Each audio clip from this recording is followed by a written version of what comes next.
Oh, wait, that's not good. That's not good. That is not good. What we need is a little bit of help. We need a little bit of help here. I think that's enough. I think that's a lot of vodka. Well, first episode. That's a bit too much. I think it's gonna be fun. Let's do this. Let's see. I think that's okay. I think we're good with that. I think we're very good with that. Welcome back, everyone. Even though this is my first episode, we all kind of feel it, don't like something's gonna happen. I think we feel like something big's gonna happen. Feels kind of like war, don't you think? I feel that. I feel it in the air. Yeah, in the news. I see it everywhere. Every time I get sort of worried, sort of confused, which happens, quite frankly, a shit ton these days. Being confused. What I sort of do is make myself something comforting. That's what I do. I make myself something comforting, something that reminds me of good times, better times, in fact. Really starting to get really tired of what we're seeing on the news, really getting exhausted just watching doom while doom scrolling. I mean, think about that shit right there. What are we doing? Well, I'm making fried chicken. I don't know about you. Well, we're good. So here's a little tip to make fried chicken and a salad. And perhaps if I'm feeling it and I'm in a good mood, some rice. So don't cut your chicken that small. That's how you get really nice, juicy chicken, That's how we get juicy chicken. Don't make it too small. I take out the bone because I do not want to stand here and fry chicken for a day and a half or deal with the mess that comes from cooking large pieces of chicken. So I'm not going there. Comfort's supposed to be something comforting. If I'm running around trying to make all that, oh my God, salmonella. So yeah, the vodka helps sterilize the insides. Think about it. Think really hard about it. We're not exactly in the golden age of. Are we even in the golden age of anything? Like what? What are we supposed to be grateful of? Like I can get Uber Eats sent to my apartment in less than in 20 minutes so that the guy delivering my food can eat.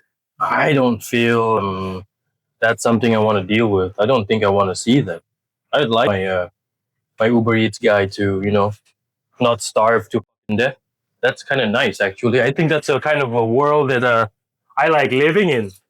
I think it's pretty cool, when the people delivering your food ain't fucking dying because they can't afford food themselves. I really believe that food is a basic human right. And the way we're going now, I don't think we'll have any rights in a couple more years. So let's make some fried chicken because things are really scary. Let's make something that we think, well, I think, I don't know what the fuck you're thinking. I think food does something for people. It gets people together, it gets them talking. And that's what's important. Kind of lost that. We kind of lost the fact that people stop talking and shit. Everyone thinks they're right, but then when you question them, they don't know what the fuck they're talking about. Everything's from Instagram. Every opinion comes from some fucking post or reel they did that tells them what to say and how to think. And you can say whatever the hell you want. I lived in many countries before I even reached 30 years old. I've seen the world. So I don't really care about making the recipes. We're just gonna fuck you. Do it. Come on. I don't believe in like having all these recipes and all that because I don't think it's one of these channels. I had an idea and then I don't think I can do that because it doesn't really represent what I believe in. Making those snippet recipes where everyone's like, I'm going to do this, I'm going to bookmark this, and then they never do it. So hopefully the best thing a YouTuber that's new, that's coming into, doing this can hope for is to be background noise for someone due to our major loneliness epidemic that we're going through. So, hey, if I'm, what the fuck was I gonna say? If you're lonely, you can put me behind it. It sounds like someone's ranting while they're cooking. So it feels like you have someone who loves you at home. So let's do. I don't know. I don't think I'm gonna use all of this. Let's see. Let's use all of this, man. I don't care.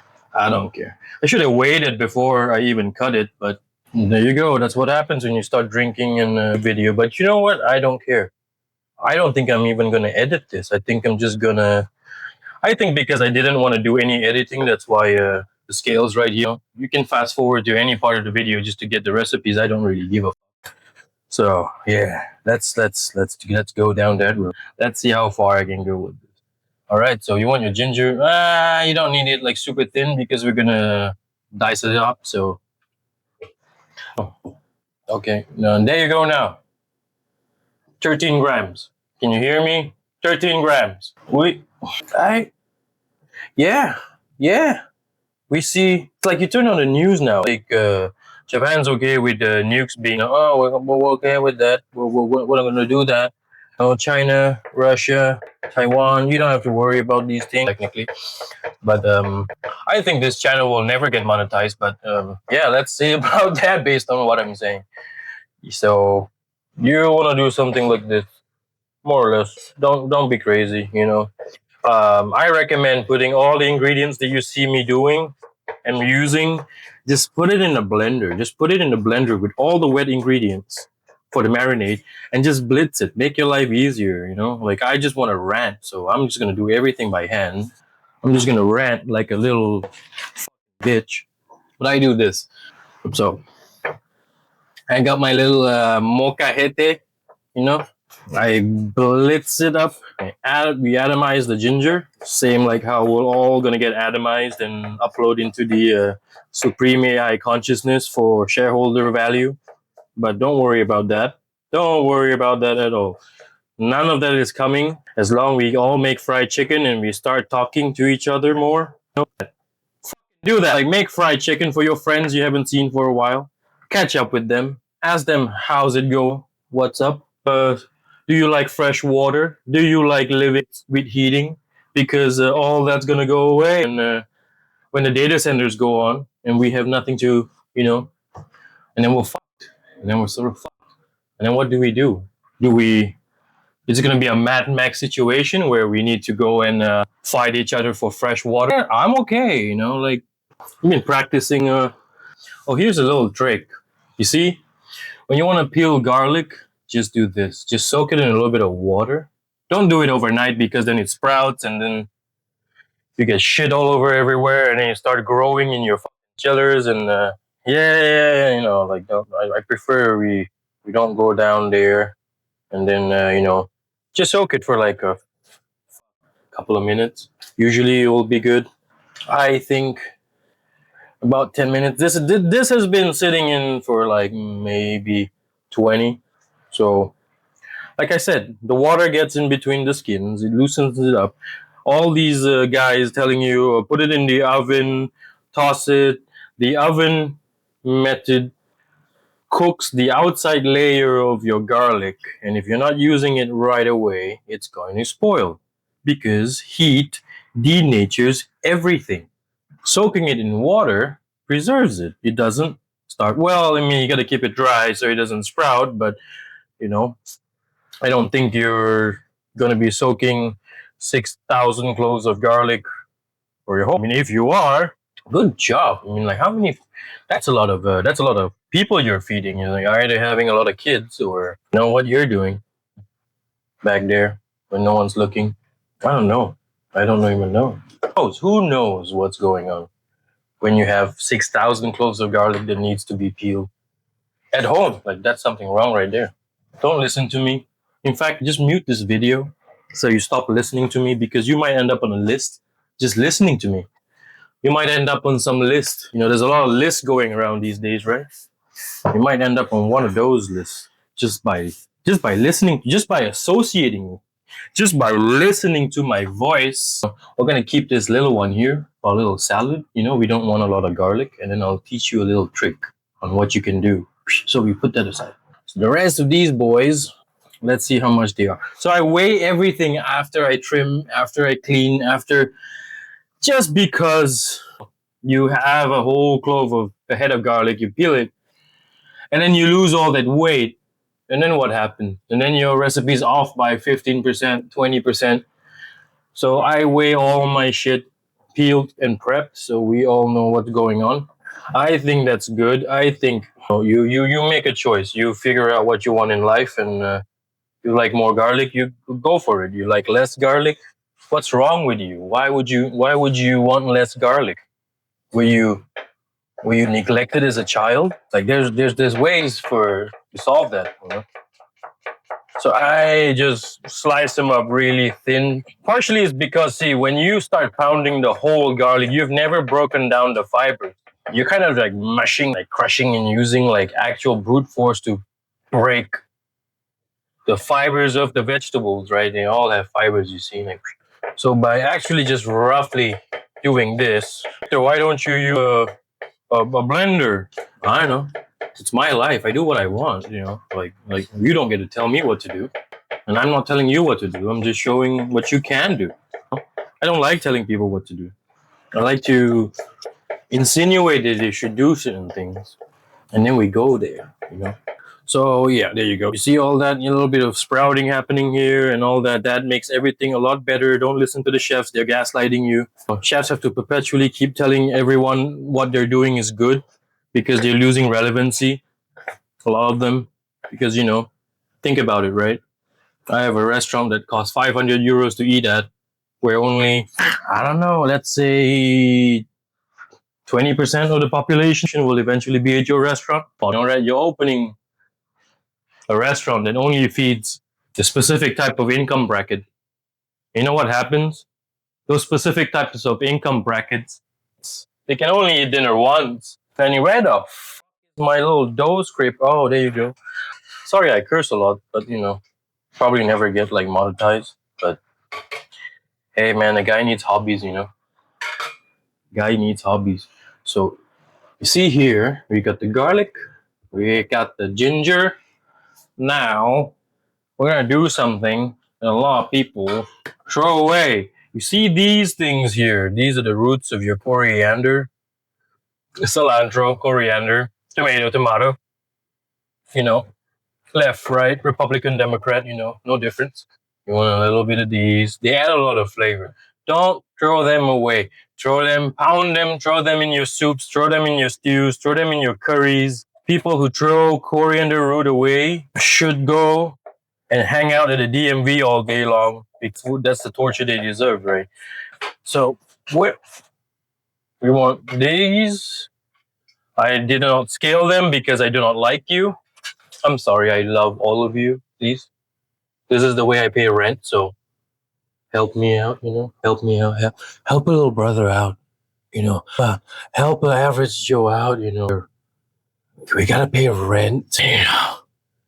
I gotta buy that new. How am I gonna pay for my girlfriend? She's AI, you know? She lives on a server somewhere in Germany. And if I don't pay Sam Altman $30 every month, I can't speak to her, man. I can't.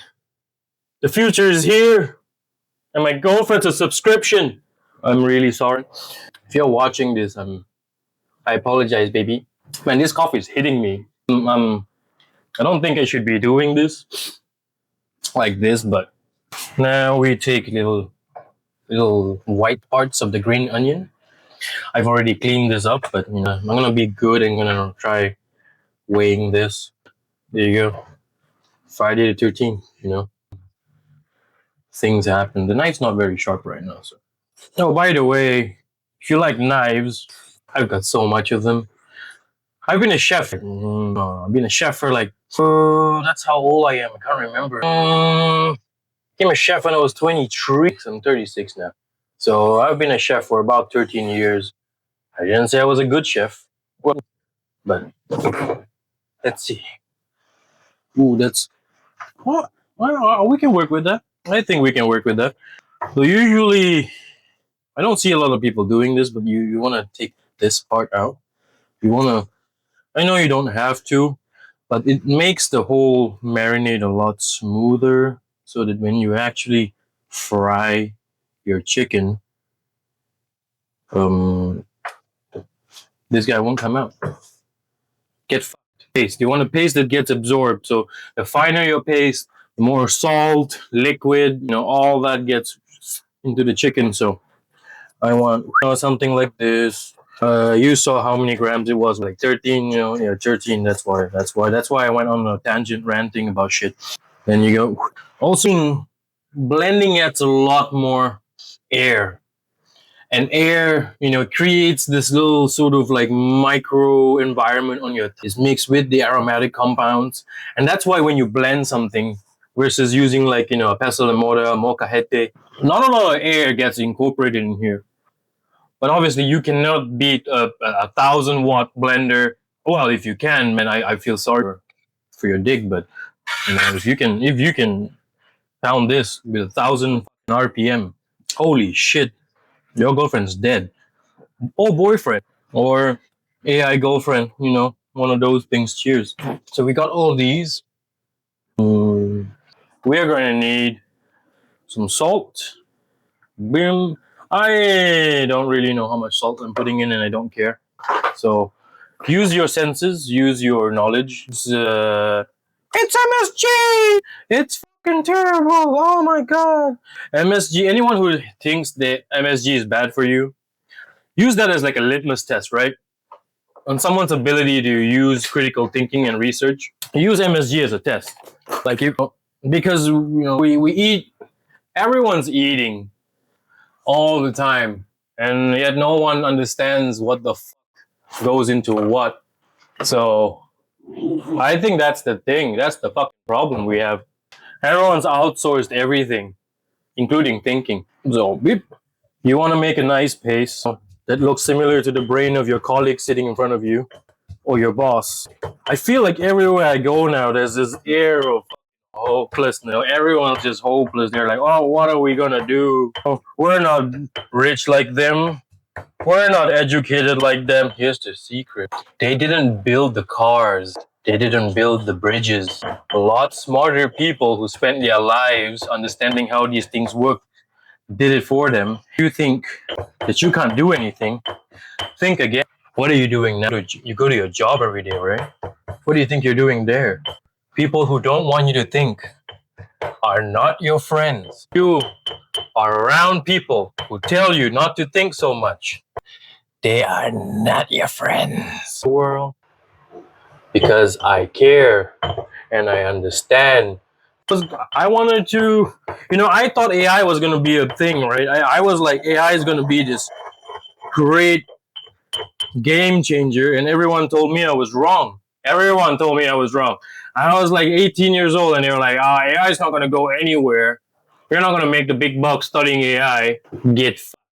So after, when I started seeing all the industries I told people that I wanted to be in were going to boom, and they told me no, I've stopped listening to people. That's right. People are dumb. Anyway, so pasty, you see? Little pasty. You don't want big bit. You see how it's like all like, I'm sorry if it's very loud, but I'm not sorry at all.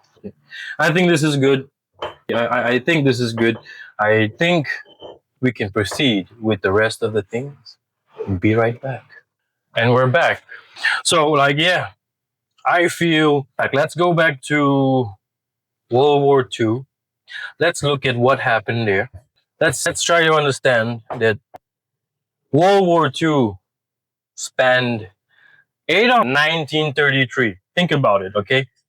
The end of the war, roughly, let's say, when they surrendered, 1945. Do you see the amount of damage that was created in 15 years? It was, 5, basic math, 13 years, 12 years, 12 years. 12 years, that's all it took. From us, lukewarm water to one of the largest known wars in the world. And how do you think that ended up? You think it just sort of happened? They all sort of like zoomed each other and they were like, yeah, we're going to start. No, no, no, no, no, no, no. It was pieces of dominoes that fell into place. It went slowly, slowly. People did not notice the water they were in was getting hotter, you know? And then what's going to happen then? Also, everyone has like a lot more bombs these days, especially nuclear. So I have a problem with that. Because I also liked physics a lot growing up, and it was nuclear physics. So I convinced my teacher to teach me nuclear physics. Can you see? Like, I can't see anything because of my setup. So, all right. Uh,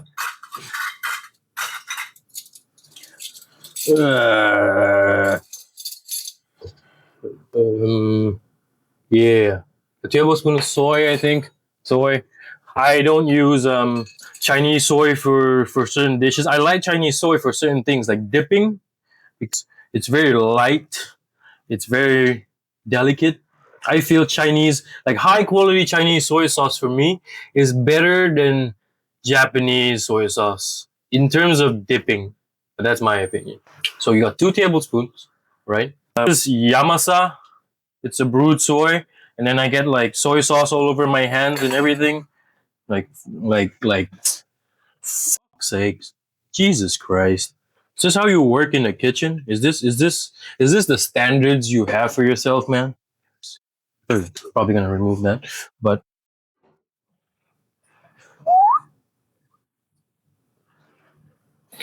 so we got the soy. What makes it? So here's a little trick from a professional chef. When you cook with alcohol, see, and you can try doing these at home.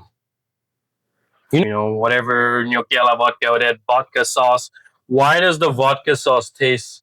You can see it right there. I don't even fucking tell you. Soy sauce, okay? Like, get over yourself. Alcohol never really gets cooked out.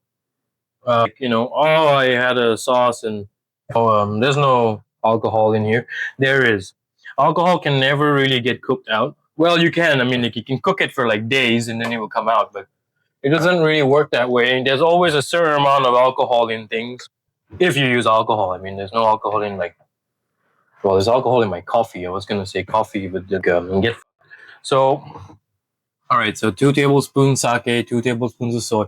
You want a little bit of mirin. Helps sort of balance out the savoriness and gives it a bit more complexity and body.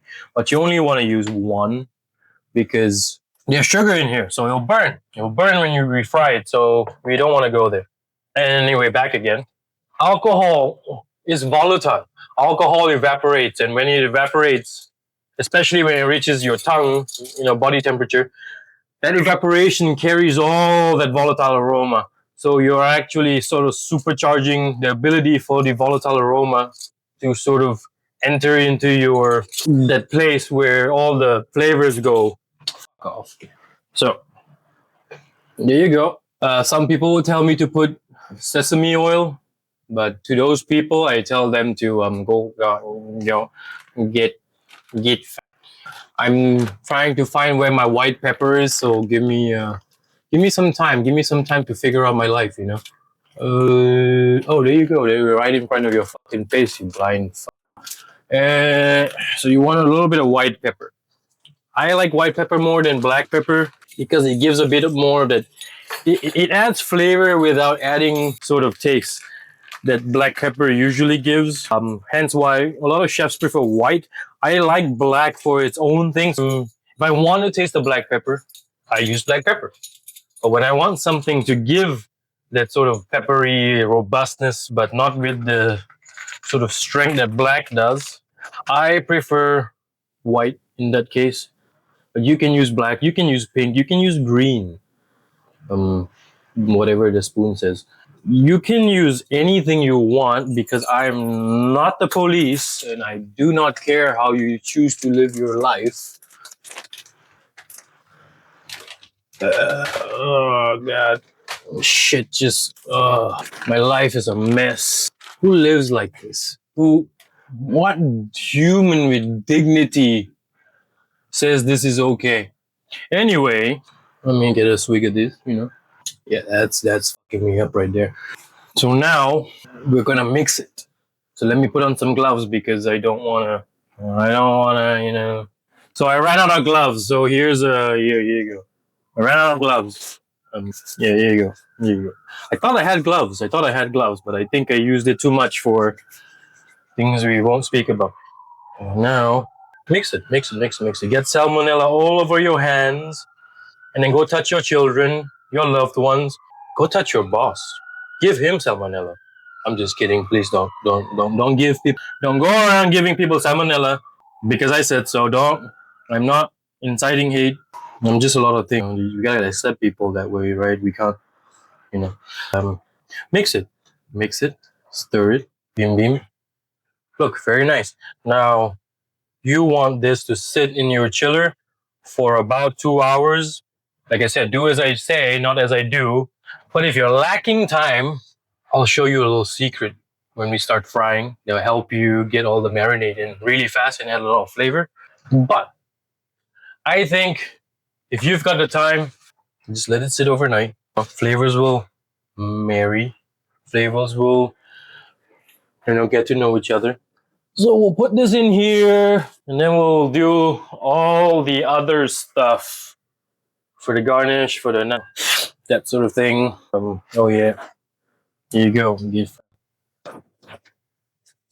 All right. So fried chicken, heavy, too much. So we want something like cabbage. I'm a peasant, so I like cabbage. I like cabbage stews. I like cabbage, stuffed cabbage, cabbage. I like cabbage. Okay.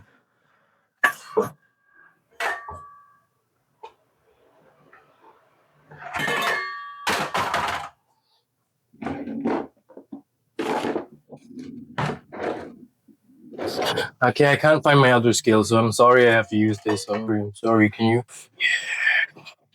work with me? Cooperate. Thank you.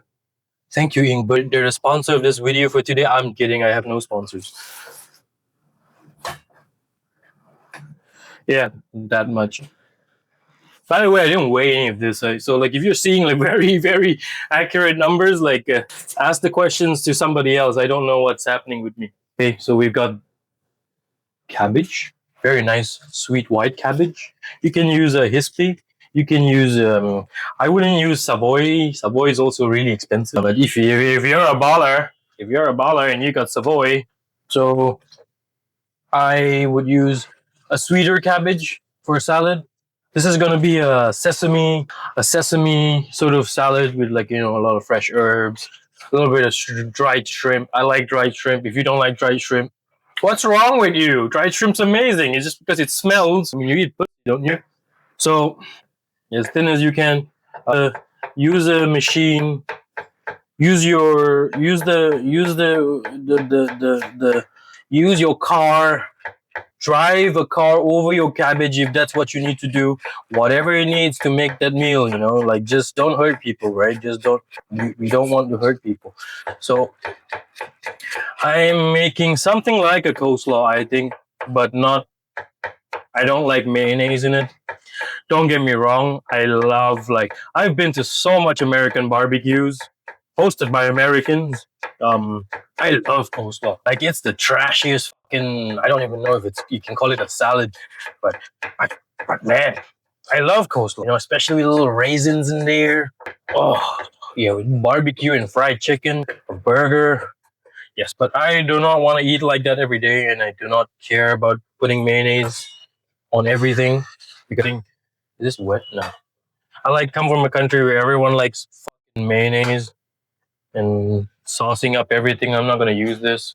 Remember, the bowl's 102 grams. Just for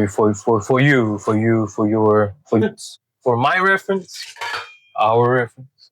We're friends now, so you're not going away. I'm calling you at 2 a.m. telling you about the demons in my mind, stuff.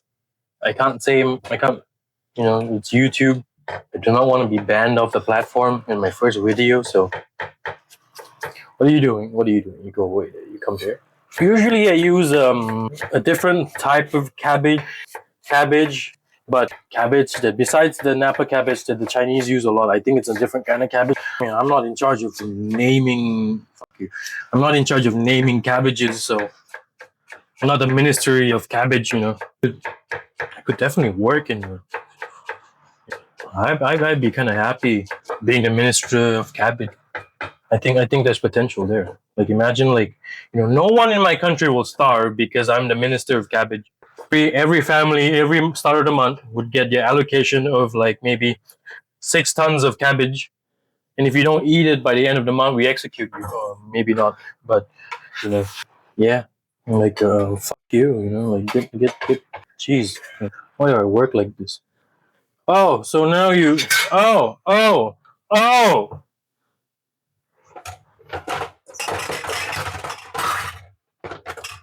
I'm sorry.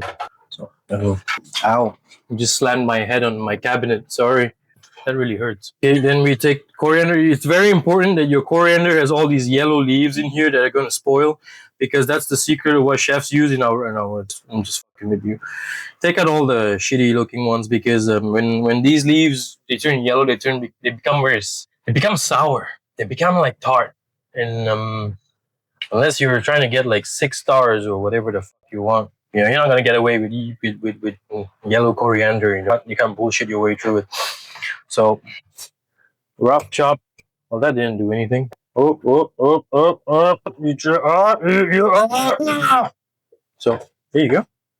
Roughly, because I want little bites of. What the fuck? Get out of here. There you go. All right, something like that. Sorry for overreacting. Sorry. I apologize. Now a touch of green onion. Same again. Out. I like mine like bias, this much goes in here. That much. Okay? I'd angle it on the bias and just go, like nothing serious. We're not here. We're not here. I'm not here even, like we're not here. Yeah. Anyway, I lost my chain of thought completely when I was trying to cook. Shit's fucked, guys. Like you think it's okay? You bury your head because trying to live your life, and you think that's normal, you think that's okay, where we ignore what's happening in the world. We're losing hope, and the only way we can get hope back is by hoping. I did not do and change any of the things. You guys figure it out. You're smart. All of you are watching this video. You're smart, so I'm not worried about it. Onion, preferably if you have the white Spanish onions, they're better. They're nicer. They're not as spicy, but I like how these onions hit. They're also relatively cheap. And there's one thing we like now. We like cheap because everyone's struggling, aren't they? Everyone's trying their best to survive. Well, Elon Musk. Well, I don't know what to say about that guy. I used to be his big fan. Do you know that? See this? This is Elon Musk. We take it out. We don't need it. We don't need to be rude about it, but we don't need it, so we take it out. And now we have a nice little onion. I like it shredded very, very. Once again, if you don't like onions, don't like it, don't put it in. Just don't put it in. Just don't put it in. So here's the thing: if you're gonna make a salad and you're gonna put onions in here, you see how it grows. You see how the onion grows. So you see how the fiber grows this way. If you cut it this way, the fibers are going to be intact because you're eating it raw. You want to do this way. So you want to get rid of the yellow bit here. And you want to go, because now you're eating against the grain. It's going to be a lot more sweeter, a lot more tender. It's just a better eating experience, in my opinion. So remember, once again, if you can't do them, just, that's your problem, not mine. That's your problem.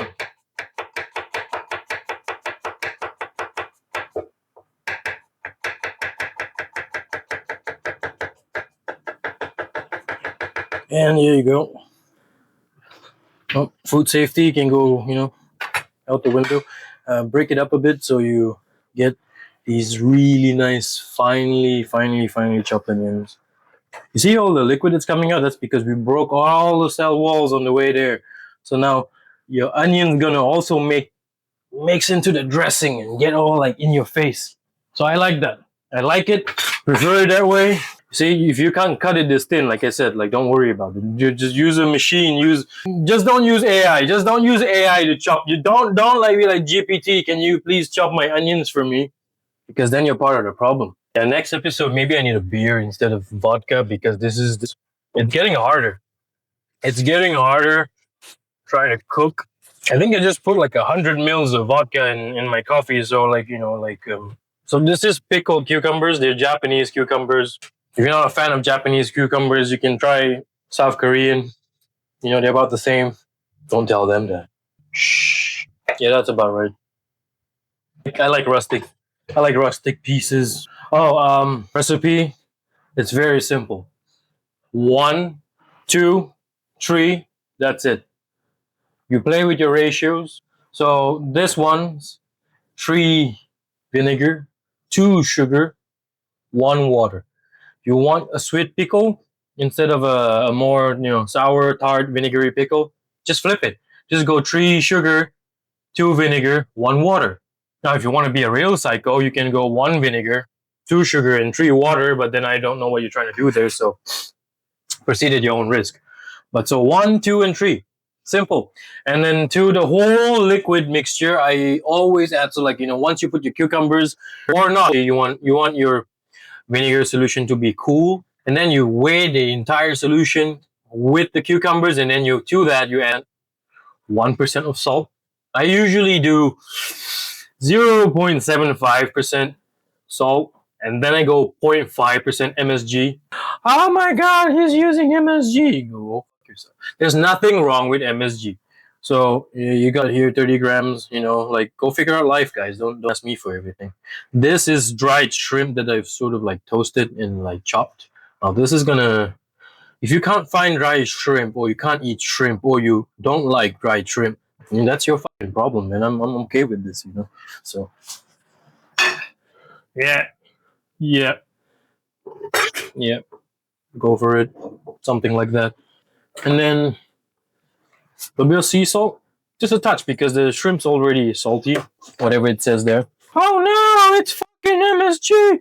Small pinch. You don't want too much. You just want this much. So remember, we're just trying to enhance taste. We're just trying to make it just a little bit more. Wow. We just want to give it a little bit more of a character, a little bit of punch. Now, remember the little piece of garlic I left here, He thinks it's safe. Split it. Take this out. Only you want to do this. You only want to do this when you're cooking with super. I don't know how you can be super raw garlic. I mean, is there like that indicates that it might be like. I don't know where I was gonna go with this, but let's just forget about it. Just forget about it. Just forget about it. Okay. See? Now we wanna turn this into a paste. This is something I learned in French kitchens like a decade ago, or maybe a decade and a half ago. I don't remember. It's been many years and a lot of, let's say life has been interesting due to many mistakes. So it's never a bored day with living with me. So I remember we put a bit of salt already on that. I think we could go with a little bit more salt. We don't have to worry. Do this. You take a little bit of salt. You put in on top of there. Then you use you see, and then what you do is you hold the back of your knife, you do this. Now to any of you is like, oh no, my knife, I'm damaging my knife. This is a $500 knife, and I don't give a fuck. So calm down. Hey, Majime guy, like, give me. I really like your knife. Like, give me a affiliate link. Let me sponsor me, man. Sponsor me. I really like your knife. This is probably one of the best knives I've ever used in my. I've got like 15 chef knives. Yes, I have a problem, but that's not for here to discuss. That's for therapy. I have a lot of knives. I have like 27 knives, or a lot of it custom made. Some of it from makers, some of it from limited runs from brands. This is probably one of the better knives I've ever used. I've even got $1,000, $1,200, I think. Fantastic knife, but this has been my favorite so far. So here you go. We got a little paste of garlic. It's gonna macerate, it's gonna infuse, it's gonna leach out and get all the flavor in. So here you go.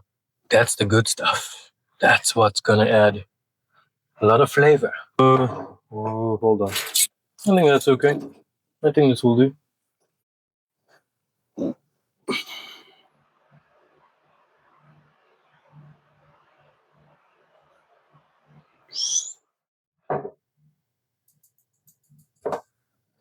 Anyway, I lost my chain of thought again. Shit's scary, guys. So, yeah, whatever this is. Like, can you imagine? So, if shit's scary, for me, and I've seen some really scary shit, guys. I've seen some horrible things that humans are not supposed to see on my travel. I've seen a guy's head get crushed by a boulder on the Himalayas. So, like, you know, maybe too graphic. I don't know. See this?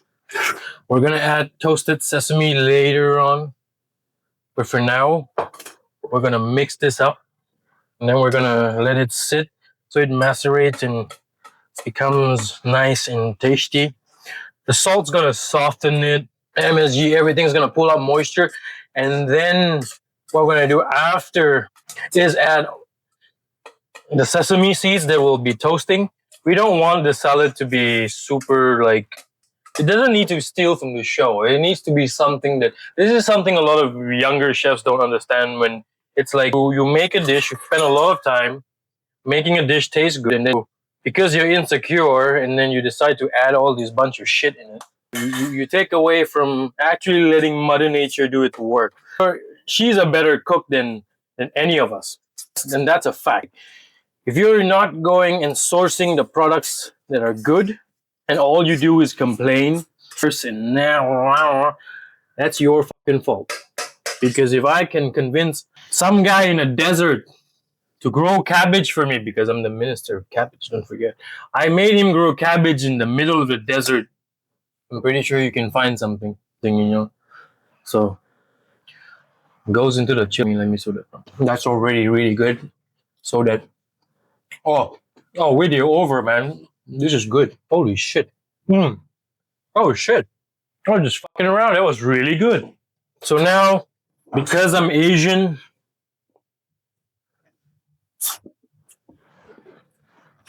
what do you think I was gonna say, huh?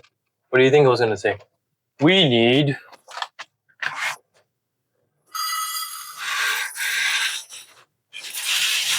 and then you need to spill rice everywhere because you're a fucking idiot. We need rice. I think that's like a 3/4 of a cup, more or less. I'm using Japanese rice. You can use any rice you like.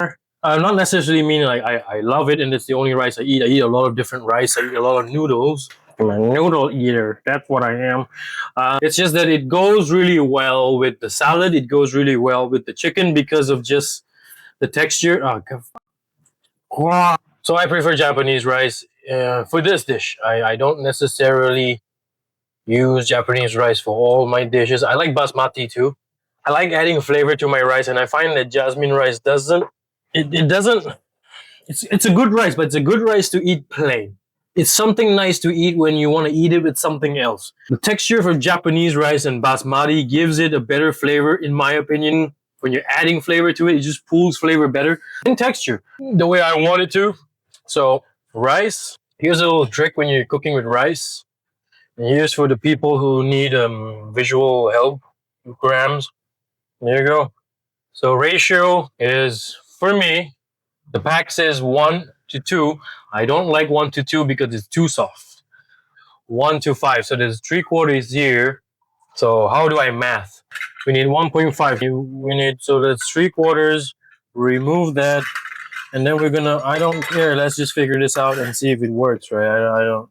You'll see all my failures. I don't care. I'm not gonna edit anything. I'm just gonna put it on YouTube, and this is how you're gonna see it. Now you're gonna be like, "Oh, you didn't wash your rice," and go check out like that guy or Ethan something. Oh no, look at that! I got a little bug in my rice. Hold on. All right. No more bugs. I am lacking protein. Hold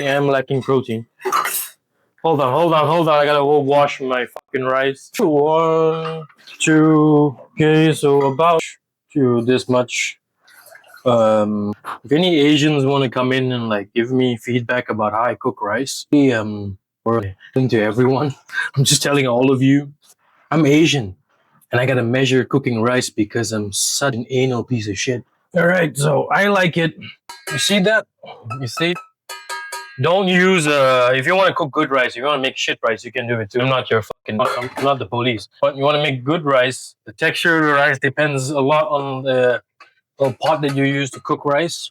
It's very important because the weight is gonna create a zone inside the pot that's sort of like positive pressure. It's going to force steam, it's gonna hold the heat better, and it's gonna allow the rice to properly cook and expand.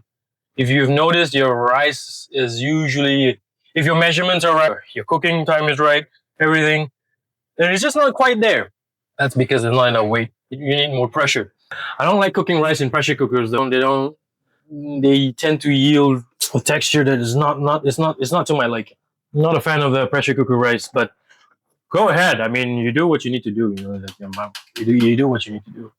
So, all right, we got rice, salt. I'm gonna salt you. What we're gonna do is we don't want to wash it because we're cooking the same dish.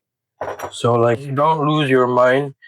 And if anyone's in the comments going like, "Oh, your hygiene is," if you're cooking like this in a professional restaurant and not your home, if you're cooking like this in a professional, you've got problems, man. You got more problems than like you're a dumbass. That's exactly who you are. If you come in the comments and you're like, "Oh," like you're a fucking dumbass.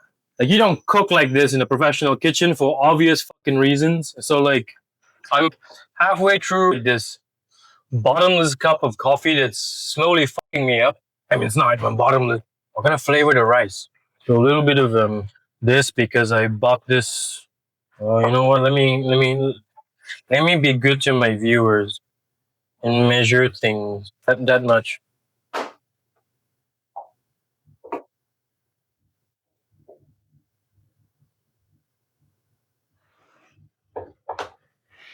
You figure it out, guys. You figure it out. You guys are smart. So what I'm gonna do is grind up these till it's really fine. I mean, I want it fine because we're gonna cook it in butter.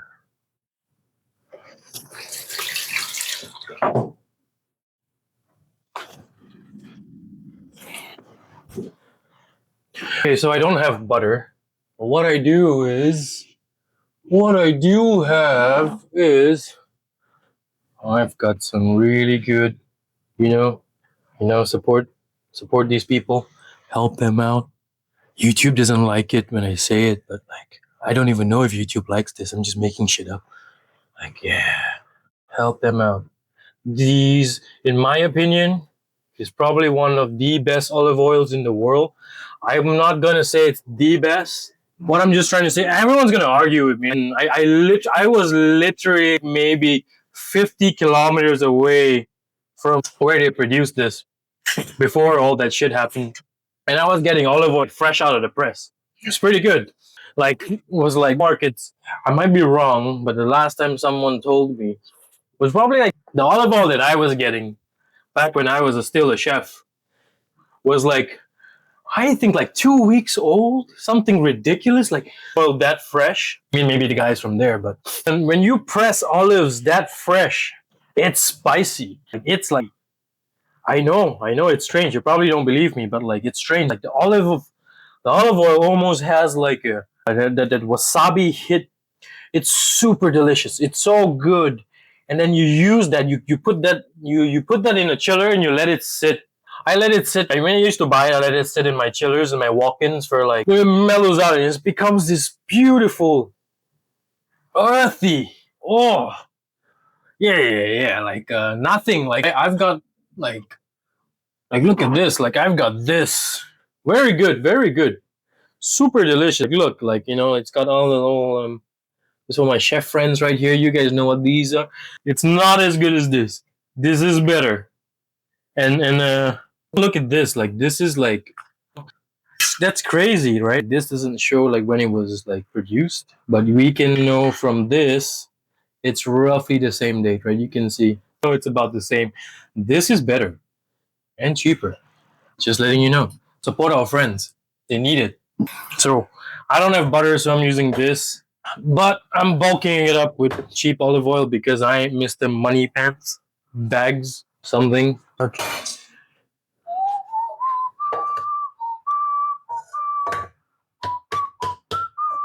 That didn't do anything. Oh, none of it's coming out, so I don't mind eating a little bit of stuff. So yeah, I've been on a rant for like, I think it's like, oh, you know what? Yeah, I need to gather my thoughts. I need to like get back on topic. You know, like I have zero intention of trying to edit something and make it look like everything's perfect because I think we've been doing that too much. We've been, I think it's too fake. People think like you don't fail anymore or mistakes don't happen. Everyone thinks you work it out on the first try. I've trained people, I've mentored people who think like that, and yeah, they're not going well. You know, I'll just tell you that much. Not the guy who I mentored. Flex, yeah, the zeitgeist. You know, if we want to say the zeitgeist of our society, where we. That's why I think we worship billionaires because like we don't want to work for things anymore. We want it to be like, oh, I'm gonna cut this, and it's gonna be perfect today, even though I've never held a knife in my life. Something like that. I have been holding a knife for 18 years, and what you see now is my ability to cut everything without thinking. Right, I could never talk. So I seem to be talking a lot now and not cooking. So you know, like you want, yep, yeah, yeah, something like that. Feel free to round it up if you're that kind of person. If it bothers you, it doesn't bother me. You know what we need? We're gonna use the rest of the onion, right? Christ. I think next episode I'm gonna have to get beer or else like nothing gets done.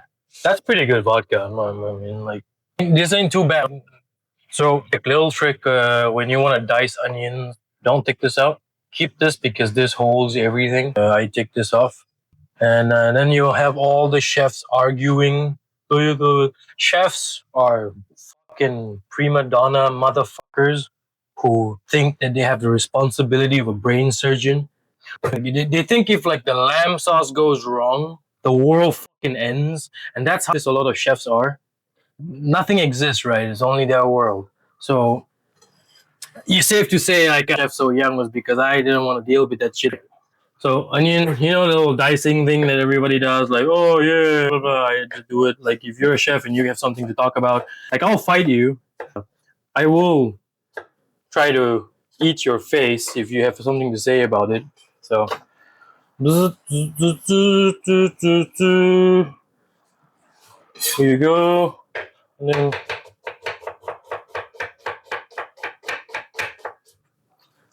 I think that's okay. Hola. We move this here. And then you see how much like I care about you guys, like even though I'm kind of tipsy right now. I'm not gonna lie. Like so pay attention because I'm not doing this again. I'm not because I can't. Because I'm a little bit drunk right now, so I don't drink that much. That's a lie. I don't drink that much actually, like I used to. But I get older, and then other things matter, and then World War III is gonna happen, and so maybe we should focus on what's important, right, instead of escaping. Just saying, dropping fucking truth bombs here. All right, so hey, look, pretty good. So then we mix it up. Don't forget a little bit of salt. He who shall not be named. By the way, tidbit of knowledge, MSG contains less salt than salt. So if you're actually one of those people who are regularly getting bloated because of like you think it's MSG, you're having too much salt in your diet, cut the salt out. The MSG actually helps you add flavor while maintaining your blood pressure. That's how much you've been psyoped by the fucking CIA with MSG. I'm telling you, if you don't believe me, go read about it. It's really hilarious. So they started telling people that MSG would make like what was it called again? Chinese restaurant syndrome, was it? Something fucking stupid like that. Who believes that? Well, as we could tell, the entire world believed in it. I believed in it too at some point, and then I did my due diligence and I researched, and then I realized it was just full of. So we're gonna move over to the stoves, and then we'll figure it out when we get there. All right, we're back. Let me just hide my shame. I'm trying to figure out where to put my microphone, so bear with me.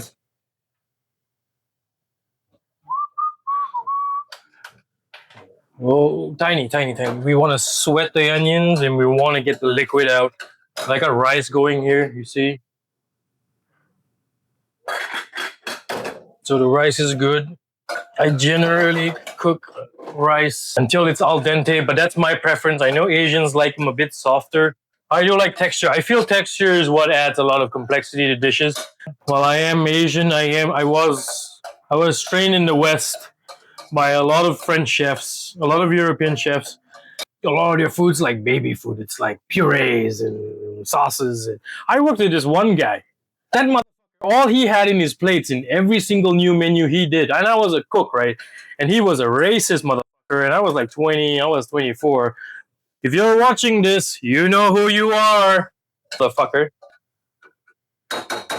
Believed he was like probably one of the best chefs in the city back then. I worked with that motherfucker for like 9 months.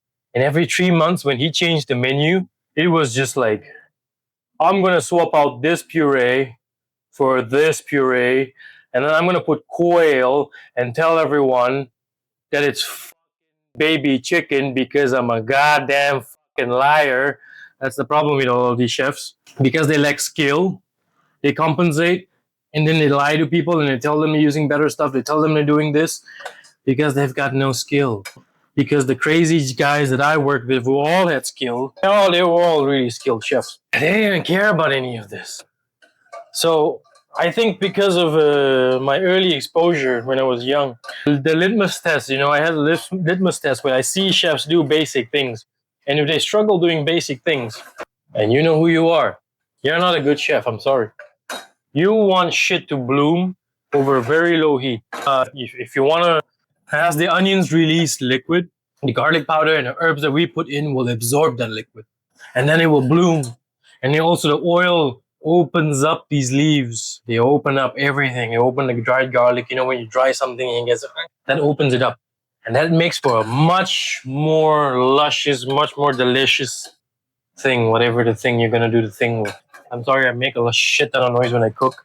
I'm trying my best. So you see how like the onions are a little bit soft? That's what I want because it's going to continue cooking. Don't forget that. It's going to continue softening. It's going to continue releasing the flavor.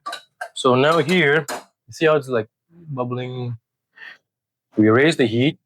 We bring it up to somewhat of a, it's not a full boil, but like the agitation from the heat, the mass is getting hot. Turn it off. Let it sit. Let it steam out and let it sit. Don't cover it. This gives you, it lets the liquid evaporate. It concentrates flavor. And then we'll toss our rice in this and it'll be really good. Look at that. Done. By the way, you can probe even vegetables, just letting you know. Now we let it rest. Another way, I don't like cooking rice in a rice cooker because I live alone. I don't want I don't want to buy one of those little tiny fucking rice cookers, and I know how to do this. So another way you can know is lift it and then tilt it. Do you see any liquid coming out of it? No. Do you smell anything that's burnt? That means your rice is perfectly cooked. Just leave it there. Just leave it. Let it rest. The rice will continue cooking, and then when it's warm, slightly hot, we're gonna let it sit. Just let it sit a little bit, and I'm gonna show you how to mix the rice when it's hot. You never do it after when it cools down. You want it when it's still piping hot. I'm gonna get the bowl out, and I'm gonna show you how it's done. There you go. See now we let it. There we go. All right. So how do we know the rice is perfectly cooked? I don't know because I don't know. But if we do it right, we know that our base isn't burnt, you see? See like how the bottom's not like super mushy as well? You can still see the defined grains of rice.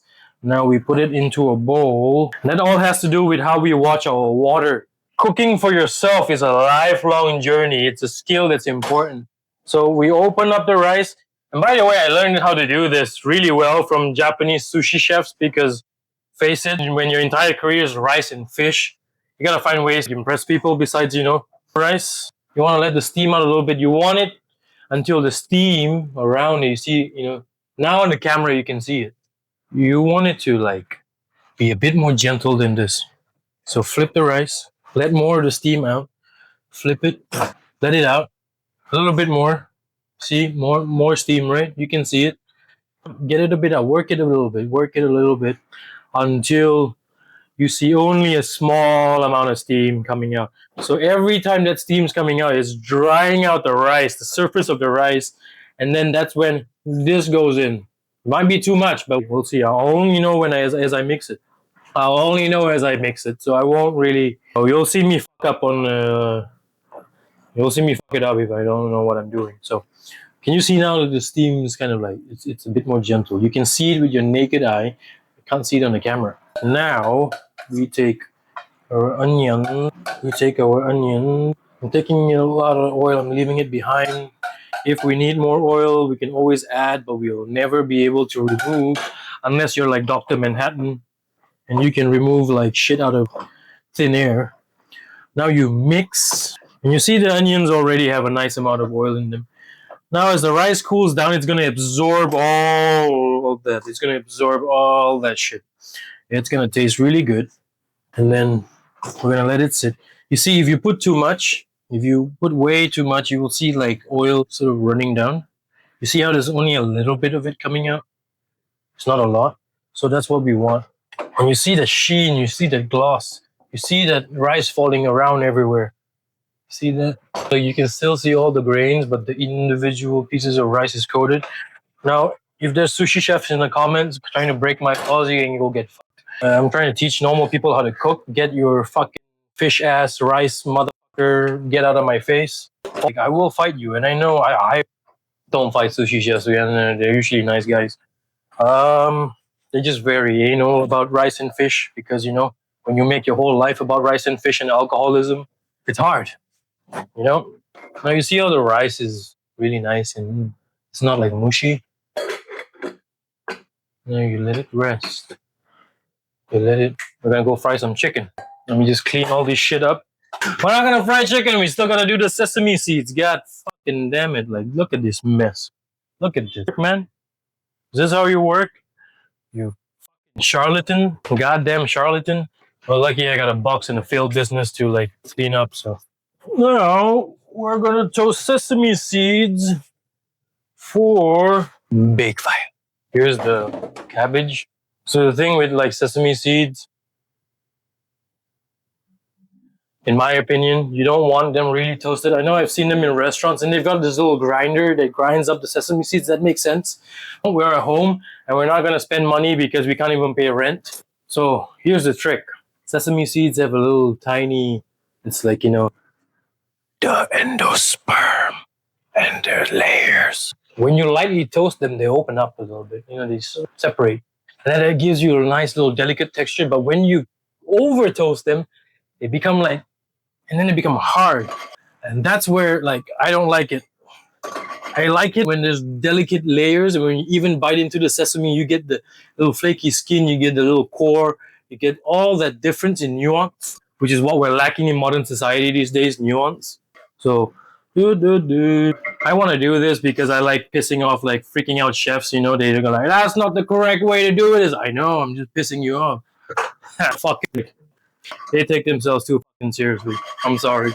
Oh, I think I see how they're like. Oh. By the way, you can always turn up the heat depending on the quality of pan you're using.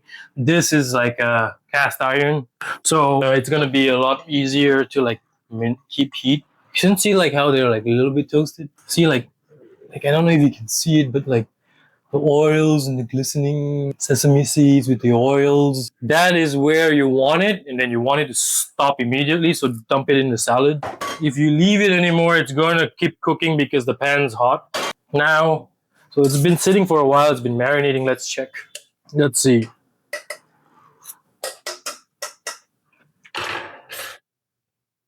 Oh, Oh, that's it, guys. The show's over. How the fuck is this salad taste so good? Show's over, guys. It's done. It's finished. Marinade. Little hack I'm going to show you now. A third of a cup.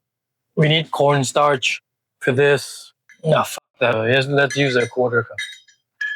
Quarter cup. This is the little trick that restaurants use. Let the chicken in the marinade, like, so, like, you know, like we let it like sit and then do stuff. That's done, man. So you see how like the cornstarch pulls in all that marinade? That's the second tip. I didn't give you a first tip. That's the second tip that I'm giving you in this channel. That's why you have to subscribe. That's why you have to follow. To like this whole thing's continuous, right? So like you can see that I told you like 2 hours, but I've lost touch with reality, guys. I can't tell what time it is, so it's your job now. Don't do that. So like you see how like it starts taking moisture, and what happens is it creates this coating around. I just got some fucking chicken on like my shirt, but that's cool. That's all right. That's all right. We're regulating ourselves. We're not letting ourselves get upset because of chicken water. Don't be lazy. Don't be lazy. Don't be lazy. Oh, you gotta clean as you go. You lazy piece of shit. Just because you had the I wanna drink more now. Yeah.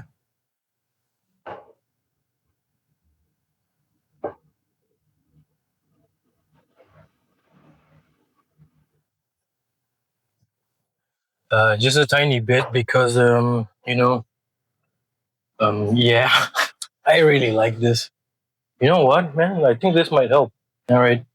Oh, that's delicious. So stir that in.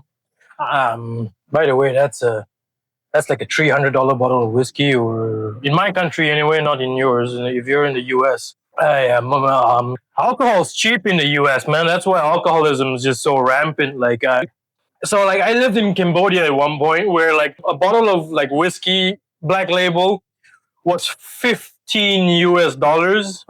I left that country as fast as I could after like I finished my work, because my consultation, because the demons are coming after me, man. Mind you, this was like years ago when things were like, you know, affordable, and we didn't have to win like a lottery to pay rent and survive, and getting treated with some dignity perhaps. So you can see like parts of the right here. This is the top part. It's really nice, and this is the bottom part where it's a little bit overcooked. Either way, goodness. Yeah, that's pretty. Holy shit! Yeah, I know it's my job, but all right. Before I get completely fucked, let's get the oil going. So stuff, you know, oil. I just put it in. It's not very hot. It's kind of hot. Now we do this thing where we clear the table board, because we bring this in. We have a chicken here. We make some space. Hey man, sponsor me. Sponsor me. You're like, all right. So, whoop. No, here's another little secret. It's not really a fucking secret if you understand how science works, but you know, I think this will be okay for. You see, this is why I need subscribers, man. So I can upgrade. So I don't need this anymore. So I can buy some new clothes. Been wearing the same clothes for. I'm not wearing any clothes. Little trick. You don't want your chicken to be sitting on paper towel, because that's sort of what it does. Is the paper towel acts as a barrier. It doesn't allow the steam, because the oils macerate the paper and it just can become so steam can't get through it. You want to put it on a rack. And then a little trick on how we pre-batter our chicken to make sure. Oh, I say batter, but it's a dredge. So yeah. So we want the oil to get nice and hot. By the way, if you're serious about cooking for yourself at home, and I know a lot of people are starting to do that because of the cost of living. By the way, cooking for yourself is a real skill. And it also changes the way restaurants operate, because if you as a consumer get better at cooking for themselves, learn how to cook. Because a dish when it comes to taste, can be up to debate. But how well it's executed in terms of how it's cooked and how it's plated and how it's, organized, that has nothing to do with taste. This is pretty good though. Ooh, that smokiness. So if you're serious about cooking at home, get a thermometer. You don't need one of these. I've got enough tools at home to open a restaurant, so you don't necessarily need something like this, but it helps. This is a thermopen. It is very expensive. I think it's about $100 or maybe more now.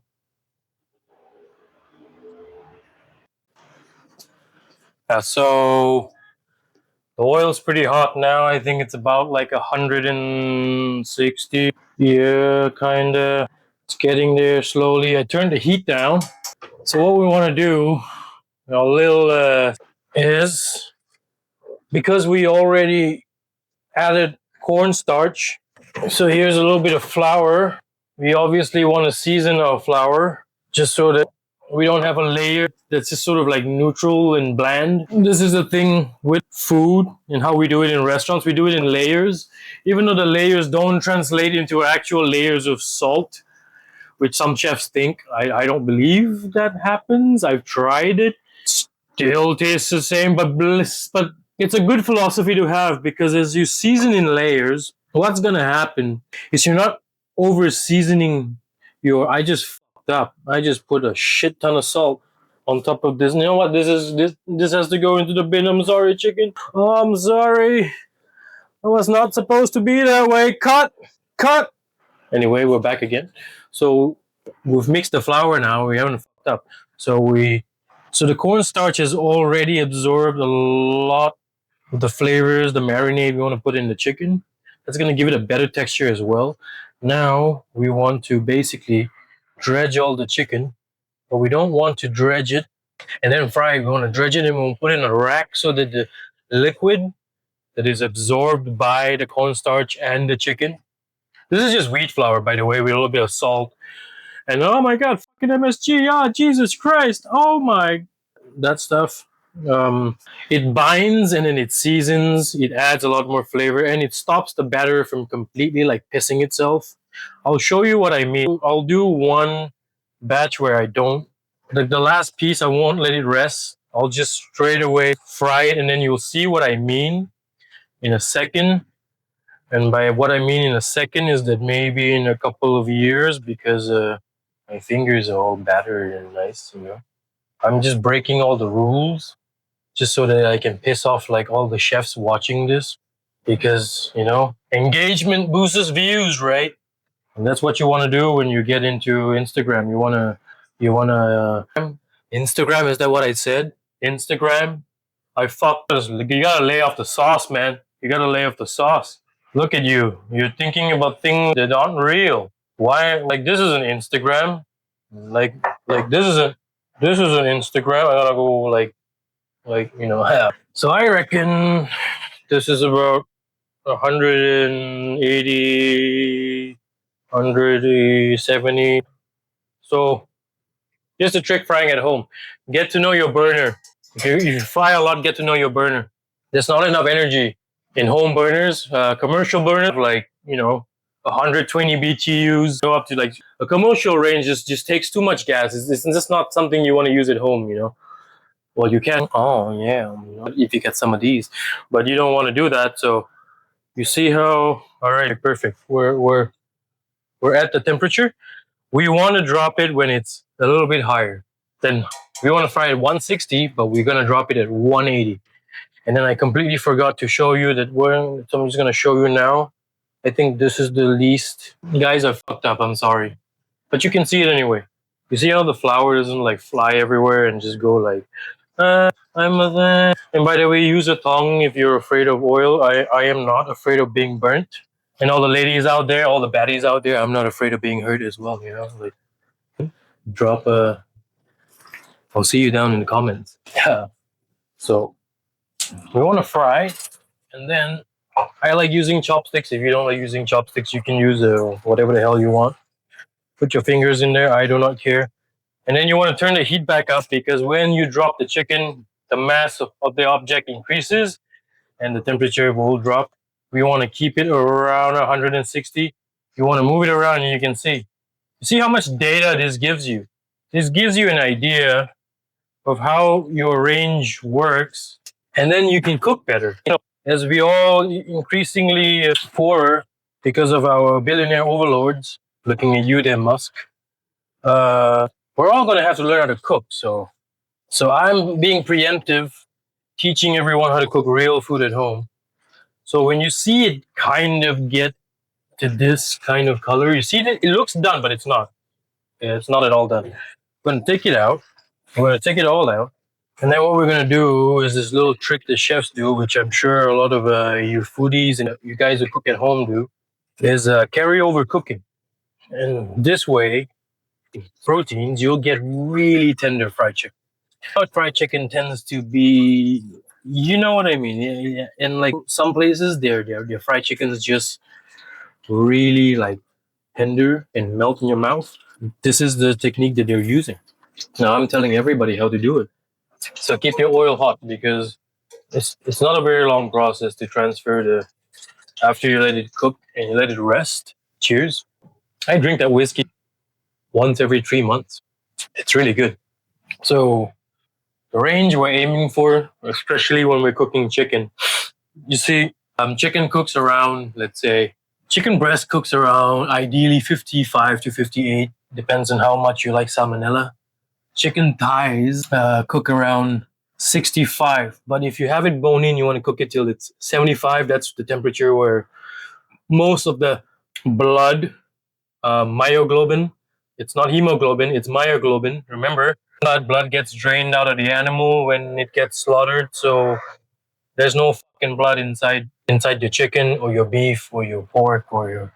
I fucking hate stupid people. You want 65 to 75, but for fried chicken, I do 2, which you can see now just from me puncturing it. It's getting there. It's going up. You see, every piece. And when you probe, don't probe it like this. Probe it sideways so you can get you know how thick the pieces are. You can see they're about the same. This one's a bit smaller. By the way, don't touch these with your bare hands because I don't know if you can see it. They're really fucking hot. Don't trust my hands because professional chefs can. You see, this one's a lot bigger. It's a lot thicker. It's around 52. We're fine. Don't freak out. Don't worry. We'll fish this out of the oil last. We make a mental note of it. And then you see the thinner ones. They all go up through there. So by the time you drop in the second fry and you rest and then you're ready to eat, but at home, even if you reach like 78, yeah, you're good. You're good. You're good because of how fast you're cooking it and how you're letting it rest. Okay? And this, please don't judge me. I'm just shits. You know, 30, 20, late 20s, early 30s. Just like how I like my women. We don't need it to be that temperature. I'm in fact turning it off just to show you an idea, right? So we want it. So now this is the big boy that's around like 50-ish. We're gonna drop this one in first. See, be aware, have intention when you cook. It's frying, getting it up temperature. Don't forget, we do want to heat it back up. And then this is why this is good. It tells you exactly what is going on. You see, oh, it's going up. Turn off the heat. Stir, let it move. These are moribashis. They are very good for doing a lot of things. But usually they're used for sushi, for plating. And here I am frying chicken. So I'm definitely triggering some Japanese chefs right now. Oh, they're just so anal. Now you see, these are probably done. So you can take them out. I can start draining. I would start resting them on each other so they create like this sort of like a cascade domino sort of thing, and then that gets the oils in the extremities and all the cracks running out, because usually when you eat something and then it's like really like wet, that's not juices, that's oil.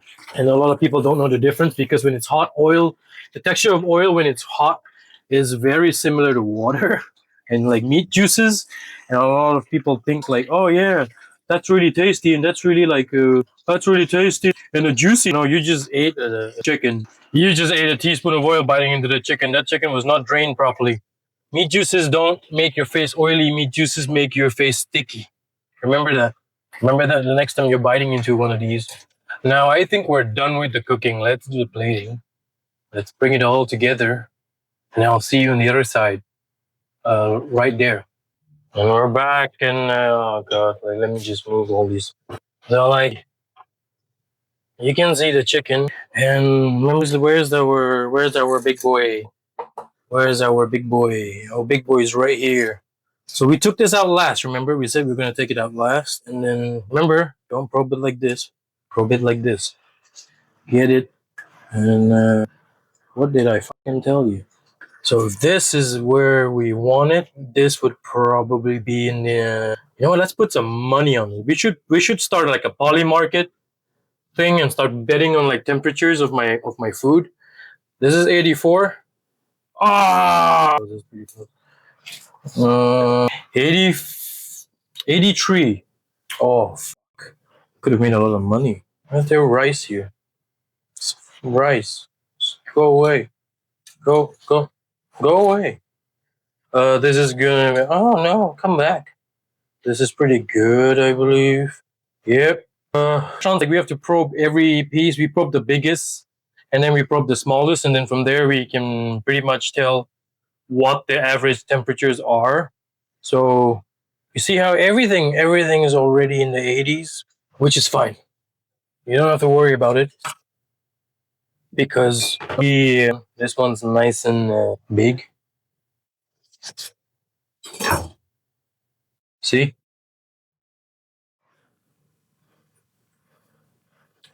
See, this is an oil. See how it's drying on my hands and like you don't see the glossiness? Look at this. You see how much like was pressed your fucking shit? Look what happens if I do. Look what happens if it would be like squeezing lemon over like a fucking fish and chip. Like yeah. Don't listen to people when they tell you, when you do it this way, fucking it's cooking chemistry, like it's heat transfer and a chemical reaction and all that shit. We call that gatekeeping. It's just like, it's not fucking with you, yeah? So let's get some rice. If you wonder why I'm using a fork, don't ask. Normal people have, like, we have like laundry day, but for chefs where we use so much utensils that every time we finish cooking, we have to clean the entire kitchen because we ran out of like everything. I'm one of those guys. So what? Let me try this chicken real quick, right? Yeah. Oh, it's so good. Oh, the seasoning's perfect because it's salty, but it's not the kind of salty where like, it's too salty to eat by itself. It's just the right amount of salt. And then the salad is gonna see. This is the little thin one. Look at the little thin one. Look at that. I'm telling you, chefs like gatekeeping. There are good people who make really good food, but there are also a lot of other people who are pretending to make good food, and this is where you have to be careful. And put a little bit of our shallot. We put a little bit of a shallot right here. I live in such a humid country. Usually I garnish this with a little bit of like, spicy pepper flakes, or I live in such a humid country that all my pepper flakes molded, which is something I've never seen in a long time. I haven't been back to my own country. So, and like, the intricacies of navigating and not letting your fucking chili flakes get moldy, which what most people in here would know.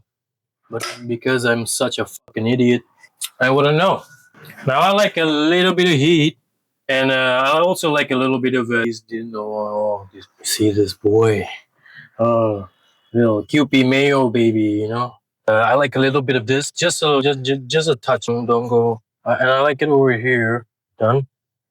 I also like. Now I'm always really careful using this because I forgot to turn off the gas, and now my kitchen smells like oil, and I almost burned down the apartment. So guys, kids, remember, I ran out of spoons, but kids, remember. And I like a little bit of this. I'm really wary about using too much because it makes everything taste like laukanma. And while I like laukanma, I don't like everything tasting like laganma. I see some people just fucking. I know these people lack nuance. So here you go. You just spent an hour and a half watching an idiot rant and make himself dinner. So